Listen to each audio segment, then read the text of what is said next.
انہیں یہ معاہدہ کیا کہ ہم کمزوروں کی مدد کیا کریں گے، غریبوں کا سہارا بنیں گے، یتیموں کی پرورش کیا کریں گے، اور ظلم کرنے والے کو روکیں گے، خواہ وہ کسی قبیلے سے بھی تعلق رکھتا ہو۔ جب یہ معاہدہ کیا گیا، اس معاہدے کا نام حلف الفضول رکھا گیا، اور اس کے لیے جو مارک تھے وہ نبی صلی اللہ علیہ وسلم کے چچا حضرت زبیر بن عبد المطلب تھے۔ نبی صلی اللہ علیہ وسلم نبوت کے بعد بھی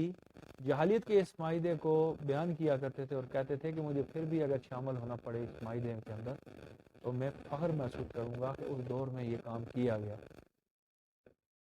اگر اور آگے چلیں تو پھر نبی صلی اللہ علیہ وسلم کی زندگی میں ہمیں پتہ چلتا ہے کہ بچپن سے جوانی کا جب مرحلہ آیا تو اس مرحلے میں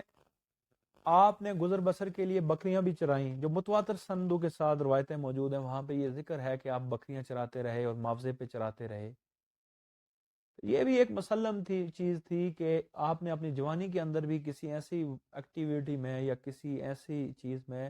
جو جہالیت میں عام تھی، نوجوانوں کے اندر اور بعض لڑکوں کے اندر اس وقت عام تھی، لیکن آپ کسی غلط قسم کی ایکٹیویٹی میں انوالو نہیں رہے۔ آپ کی دنیا ہی الگ تھی،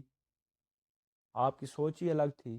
آپ فضول مجلسوں سے الگ ہو جی آیا کرتے تھے، شراب عام تھی، شراب کی مجلس میں آپ کبھی شامل نہیں ہوئے، اوریانی اور فحاشی کی باتیں عام کی جا رہی تھی، لیکن آپ نے ان میں سے کسی بات میں آپ کو انوالومنٹ ثابت نہیں ہوتی، کیونکہ رب نے آپ کو نبی چن لیا تھا، تو یہ چننا آپ کا آپ کو بچانا تھا، آپ کو ان خرافات سے بچایا گیا۔ پھر یہ بھی ثابت ہے کہ آپ خود شام کے سفر کرتے رہے، آپ نے تجارت شروع کی، اور مزاربت پہ آپ تجارت کیا کرتے تھے، اور حضرت ختیجہ کا مال بھی بعد میں لے جایا کرتے تھے، اور حضرت ختیجہ کا مال جب آپ لے کے گئے تجارت کے لیے تو حضرت ختیجہ اتنی متاثر ہوئی آپ کی ایمانداری سے، آپ کی کاروباری ذہانت سے،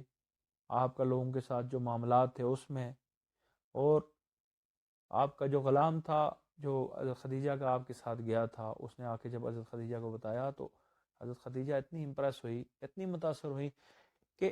کہیں سرداروں نے حضرت خدیجہ کو نکاح کا پیغام بھیجا تھا، ان کو انکار کر دیا، لیکن جب حضرت محمد مصطفیٰ صلی اللہ علیہ وسلم کی ایمانداری سے متاثر ہوئی تو حضرت خدیجہ نے خود نکاح کا پیغام بھیجا۔ جب نبی صلی اللہ علیہ وسلم کی عمر 25 سال ہوئی اور حضرت خدیجہ کی عمر 40 سال، تو نبی صلی اللہ علیہ وسلم کا نکاح حضرت خدیجہ کے ساتھ ہوا۔ اور اگر نبی صلی اللہ علیہ وسلم کی تمام اولاد حضرت ابراہیم کو چھوڑ کے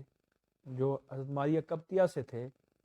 نبی صلی اللہ علیہ وسلم کی تمام اولاد حضرت ختیجہ سے پیدا ہوئی۔ بڑے بیٹے قاسم تھے، اس کے بعد زینب، اس کے بعد ام کلثوم، رقیہ اور حضرت فاطمہ، پھر عبداللہ۔ یہ نبی صلی اللہ علیہ وسلم کی تمام اولاد حضرت فاطمہ سے ہوئی، اور حضرت ختیجہ سے ہوئی، اور حضرت ختیجہ سے آپ کو بہت زیادہ لگاؤ بھی تھا۔ حضرت ختیجہ نے آپ کے لیے اپنی تمام دولت بھی پیش کی۔ جب ہم اسلام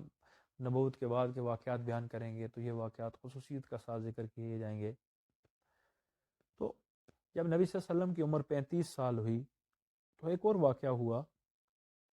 کہ قریش کے درمیان، قریش کے خانہ کعبہ کی عمارت پرانی ہو چکی تھی، تو سیلاب کی وجہ سے سیلاب بھی آیا تھا جس کی وجہ سے پانی اس کے اندر سے گزرا تھا، اور کئی عرصے سے وہ تعمیر تھی، تو قریش نے کہا کہ کسی وقت بھی یہ عمارت گر سکتی ہے، تو انہوں نے یہ فیصلہ کیا کہ ہم یہ کرتے ہیں کہ ہم خانہ کعبہ کی اثر نو حضرت اسماعیل کے نقشے پہ دوبارہ تعمیر کرتے ہیں۔ اس کے لیے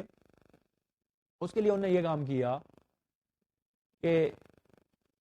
فیصلہ کیا کہ ہم اپنی غلط کمائی کو اس کے لیے نہیں استعمال کریں گے۔ تمام قبائل اکٹھے ہوئے، خانہ کعبہ کی تعمیر کا عمل شروع کیا گیا، اور تمام قبائل نے اس میں محنت کی خانہ کعبہ کی اور تعمیر میں۔ تو جب حجر اسود کو خانہ کعبہ میں رکھنے کا وقت آیا تو قبائل کے درمیان اختلاف ہوا، اور اختلاف اتنا بڑھ گیا کہ لڑائی تک نوبت آ گئی۔ ایک قبیلہ کہتا تھا کہ میں رکھوں گا، دوسرا کہتا تھا میں رکھوں گا، تیسرا کہتا تھا یہ شرف ہمیں ملنا چاہیے۔ اس وقت ان میں سے ایک شخص ذہانت میں بلند مقام رکھتا تھا، اس نے کہا کہ اس میں لڑنے والی بات نہیں ہے، ہم اپنا حکم بنا دیتے ہیں، اپنا منصف کسی کو بنا دیتے ہیں، وہ فیصلہ کرے گا کہ کس نے رکھا ہے اس کو سب مانیں گے. اس کہا کہ صبح جو شخص پہلا داخل ہوگا خانہ کعبہ میں اس کو ہم اپنا حکم بنا لیتے ہیں. تو اللہ کا کرنا ایسا ہوا کہ نبی صلی اللہ علیہ وسلم صبح کے وقت داخل ہوئے تو تمام قریش کے قبائل پکار اٹھے، چیخ اٹھے کہ صادق اور امین آیا ہے، کیونکہ وہ آپ اپنی صداقت اور امانت داری کی وجہ سے اتنے مشہور ہو چکے تھے اور قریش کے تمام قبائل کا آپ پہ اعتماد بھی ہو چکا تھا. نبی صلی اللہ علیہ وسلم آئے اور نبی صلی اللہ علیہ وسلم نے جو تاریخی فیصلہ کیا وہ آپ کی ذہانت، آپ کی فطانت کو ظاہر کرتا ہے. آپ نے کہا کہ خانہ کعبہ حجر اسود کو ایک چادر کے اوپر رکھ دیا جائے اور اس چادر کو کے کونوں کو قریش کے تمام قبائل پکڑیں اور رکھ کے اٹھائیں اور نصب کر دیں کہ تمام قبائل کو بھی یہ شرف حاصل ہو. اور اس کا اچھا فیصلہ آپ نے کر دیا اور قبائل نے اس کو مانا بھی. تو آج ہم نے نبی صلی اللہ علیہ وسلم کے بچپن سے لے کے جوانی تک کے واقعات کو مختصراً بیان کیا اور وہاں سے بھی یہ ثابت ہوتا ہے کہ آپ کا کردار اس معاشرے کے اندر ایک صادق اور امین کا، ایک ذہین اور فطین شخص کا، ایک پاک باز اور بحیا والے شخص کا، ایک لیڈرشپ کی صلاحیتوں سے مزین شخص کا اور معاشرے کے ہر اچھے کام میں شامل ہونے والے شخص کا تھا. تو انشاءاللہ اگلے